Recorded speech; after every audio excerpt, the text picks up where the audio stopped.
Assalamualaikum warahmatullahi wabarakatuh. Perkenalkan, nama saya Siti Nurhalisa Aski, mahasiswa dari Prodi D4 Kebidanan Poltekkes Kemenkes Makassar. Di sini saya akan menyampaikan tentang pentingnya pemeriksaan kehamilan K1 sampai K4 di masa pandemi COVID-19. Tujuannya diharapkan ibu hamil, masyarakat atau penonton dapat mengetahui dampahan tentang pentingnya pemeriksaan kehamilan K1 sampai K4 di masa pandemi COVID-19. Semoga kita semua sehat selalu walaupun dalam kondisi pandemi COVID-19 seperti sekarang ini. Nah, di sini saya akan menyampaikan beberapa hal. Yang pertama, menjelaskan definisi pemeriksaan kehamilan. Yang kedua, menjelaskan jadwal pemeriksaan kehamilan selama pandemi COVID-19. Yang ketiga, menjelaskan manfaat pemeriksaan kehamilan. Yang keempat, menjelaskan tujuan pelayanan antenatal. Dan yang kelima, menjelaskan tujuan kunjungan K1 sampai K4. Yang pertama, pengertian dari pemeriksaan kehamilan. Pemeriksaan kehamilan adalah serangkaian pemeriksaan yang dilakukan secara berkala dari awal kehamilan hingga proses persalinan untuk memonitor kesehatan ibu dan janin agar tercapai kehamilan yang optimal. Dalam bahasa program kesehatan ibu dan anak, kunjungan antenatal ini diberi kode K yang merupakan singkatan dari kunjungan. Pemeriksaan antenatal yang lengkap adalah K1, K2, K3, dan K4. Hal ini berarti dilakukan minimal sekali kunjungan antenatal selama kehamilan 11 minggu sampai 13 minggu atau pada trimester pertama. Dan sekali kunjungan selama kehamilan 20 sampai 36 minggu atau pada trimester kedua. Dan sebanyak 2 kali kunjungan antenatal pada usia kehamilan di atas 36 minggu atau pada trimester ketiga. Namun, di tengah pandemi COVID-19 ini, banyak ibu hamil yang enggan memeriksakan kehamilan di rumah sakit atau puskesmas. Kenapa? Karena takut tertular dengan virus corona. Padahal pemeriksaan kehamilan tetap perlu dilakukan. Virus corona ini pertama kali muncul di Cina pada awal bulan Desember tahun 2019. Virus ini rentan sekali terkena terhadap ibu hamil. Bahkan bukan pada ibu hamil saja, bisa saja juga anak-anak, orang lanjut usia, dan orang dengan riwayat penyakit tertentu. Nah, agar ibu hamil tidak terinfeksi virus corona saat menjalani pemeriksaan kehamilan, ada aturan baru tentang jadwal pemeriksaan kehamilan yang harus dijalani oleh ibu hamil di masa pandemi COVID-19 ini. Perubahan jadwal pemeriksaan ini dilakukan untuk mengurangi kunjungan ibu hamil ke rumah sakit atau puskesmas karena risiko penularan virus corona di rumah sakit cukup tinggi. Ibu hamil memang lebih berisiko terinfeksi virus corona karena daya tahan tubuhnya cenderung lebih lemah. Itulah sebabnya bila tidak ada keperluan mendesak, ibu hamil dianjurkan untuk tidak berpergian keluar rumah selama pandemi COVID-19. Meski begitu, pemeriksaan kehamilan tetap perlu dilakukan. Oleh karena itu, ibu hamil sebaiknya tetap menjalani pemeriksaan kehamilan meskipun tidak sesering biasanya. Berikut ini adalah jadwal pemeriksaan kehamilan yang dianjurkan selama pandemi COVID-19. Yang pertama, pada trimester pertama atau kunjungan awal. Pada trimester pertama, ibu hamil cukup menjalani 1 kali pemeriksaan kehamilan, yaitu saat usia kandungan 11-13 minggu. Dalam kunjungan ini, dokter atau bidan akan melakukan pemeriksaan USG dan tes darah untuk mendeteksi kelainan yang mungkin dialami oleh ibu hamil dan janinnya. Jika usia kehamilan masih kurang dari 11 minggu, ibu hamil belum perlu melakukan kunjungan ke dokter kandungan atau bidan. Tapi, jika pernah mengalami kehamilan ektopik atau kehamilan di luar rahim, bumil disarankan untuk langsung memeriksakan kehamilan ke dokter kandungan ketika hasil tes pack positif. Perlu menunggu hingga usia kehamilan 11 minggu. Buat dulu janji konsultasi dengan dokter atau bidan sehingga ibu hamil tidak perlu mengantri lama di rumah sakit atau puskesmas.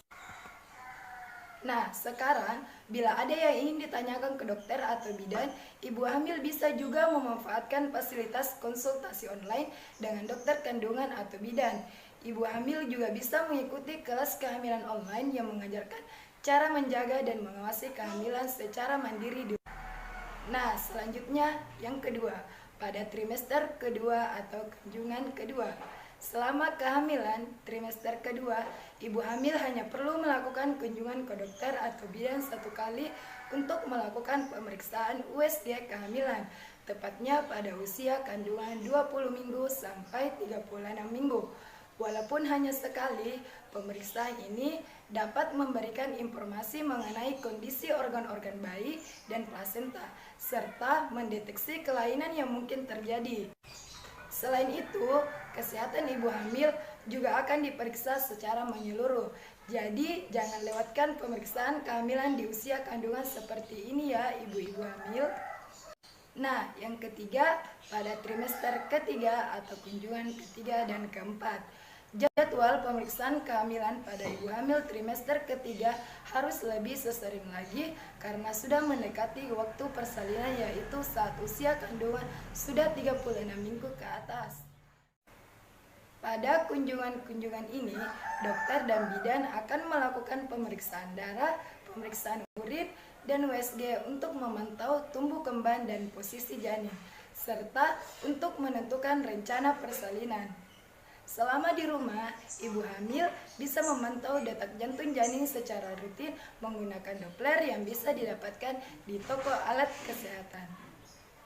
Mengingat pentingnya pemeriksaan kehamilan, sebaiknya ibu hamil tetap menjalaninya meski dalam kondisi pandemi COVID-19 seperti sekarang ini. Untuk mengurangi resiko ibu hamil tertular virus corona saat melakukan pemeriksaan di rumah sakit atau puskesmas, buatlah janji dengan dokter kandungan secara online atau bidan terlebih dahulu, sehingga ibu hamil tidak perlu berlama-lama di rumah sakit atau puskesmas.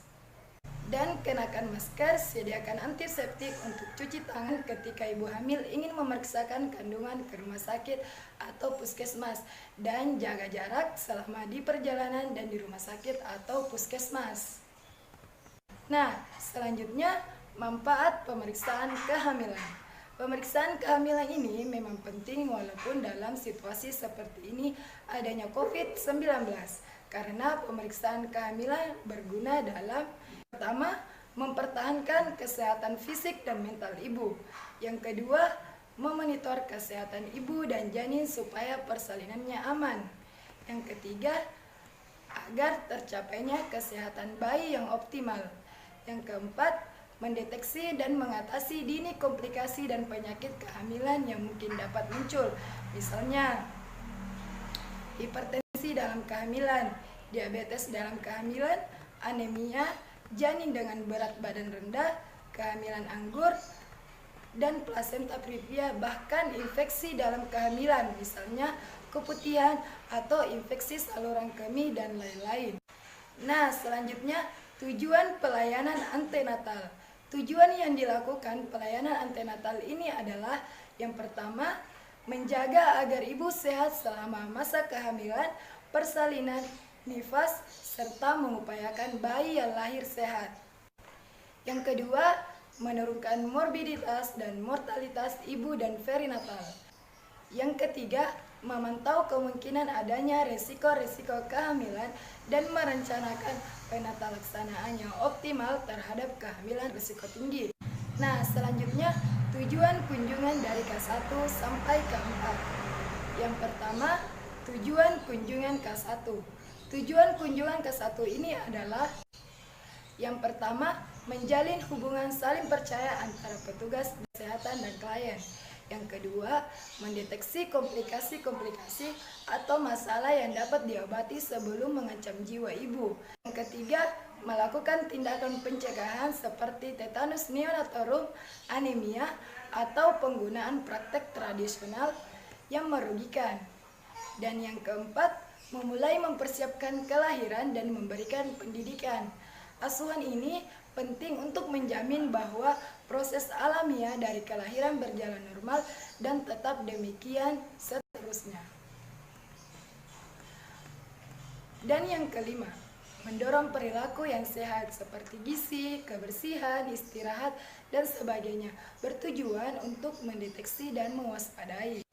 Dan yang keenam, memfasilitasi hasil yang sehat dan positif bagi ibu maupun bayinya dengan jalan menegakkan hubungan kepercayaan dengan ibu. Dan yang ketujuh, mengidentifikasi faktor resiko dengan mendapatkan riwayat detail kebidanan masa lalu dan sekarang, riwayat obstetri, medis, dan pribadi serta keluarga. Dan yang kedelapan, memberi kesempatan pada ibu dan keluarganya mengekspresikan dan mendiskusikan adanya kekhawatiran tentang kehamilan saat ini, persalinan, dan kelahiran. K1 ini mempunyai peranan penting dalam program kesehatan ibu dan anak, yaitu sebagai indikator pemantauan yang dipergunakan untuk mengetahui jangkauan pelayanan antenatal serta kemampuan program dalam menggerakkan masyarakat. Nah, yang kedua, tujuan kunjungan K2. Tujuan K2 ini adalah yang pertama, menjalin hubungan saling percaya antara petugas kesehatan dan klien. Yang kedua, mendeteksi komplikasi-komplikasi yang dapat mengancam jiwa. Yang ketiga, melakukan tindakan pencegahan seperti tetanus neonatal, anemia, atau penggunaan praktik tradisional yang merugikan. Dan yang keempat, memulai mempersiapkan kelahiran dan memberikan pendidikan. Asuhan itu penting untuk menjamin bahwa proses alamiah dari kelahiran berjalan normal dan tetap demikian seterusnya. Dan yang kelima, mendorong perilaku yang sehat seperti gizi, kebersihan, istirahat, dan sebagainya, bertujuan untuk mendeteksi dan mewaspadai. Dan yang keenam, kewaspadaan khusus mengenai hipertensi dalam kehamilan. Tanyakan gejala, pantau tekanan darah, kaji adanya edema dan protein urin. Yang ketujuh, pengenalan komplikasi akibat kehamilan dan pengobatannya. Yang kedelapan, penapisan preeklamsia, gameli, infeksi, alat reproduksi, dan saluran perkembihan. Dan yang kesembilan, mengulang perencanaan persalinan. Kunjungan K2 ini, ibu hamil yang memeriksakan kehamilannya pada trimester kedua atau usia kehamilan sudah 20-36 minggu dan mendapatkan pelayanan 10 tes setelah melewati K1. Dan selanjutnya, tujuan kunjungan K3 dan K4. Tujuan K3 dan K4 ini adalah sama dengan kunjungan K1 dan K2, hanya ada tambahan seperti palpasi abdomen, mengenali adanya kelainan letak dan presentasi yang memerlukan kelahiran di rumah sakit, dan memantapkan persalinan dan mengenali tanda-tanda persalinan. Kunjungan K3 dan K4 ini, ibu hamil yang memeriksakan kehamilannya pada trimester ketiga atau sudah minggu ke-36. 2 kali kunjungan akhir dan mendapatkan pelayanan 10 tes setelah melewati K1 dan K2. Nah, itulah pentingnya pemeriksaan kehamilan walaupun di tengah pandemi COVID-19 seperti sekarang ini, supaya ibu hamil tahu kondisi dan kondisi janinnya. Jadi tetap harus melakukan pemeriksaan kehamilan. Jadi diharapkan juga kita harus tetap mengikuti protokol yang berlaku selama masa pandemi COVID-19 ini, yaitu selalu menggunakan masker, rajin mencuci tangan dengan sabun dari air mengalir, dan hindari perkumpulan orang banyak. Semoga kita semua tetap sehat selalu. Itulah yang sempat saya sampaikan. Lebih dan kurangnya mohon dimaafkan. Wabillahi taufiq wal hidayah. Wassalamualaikum warahmatullahi wabarakatuh.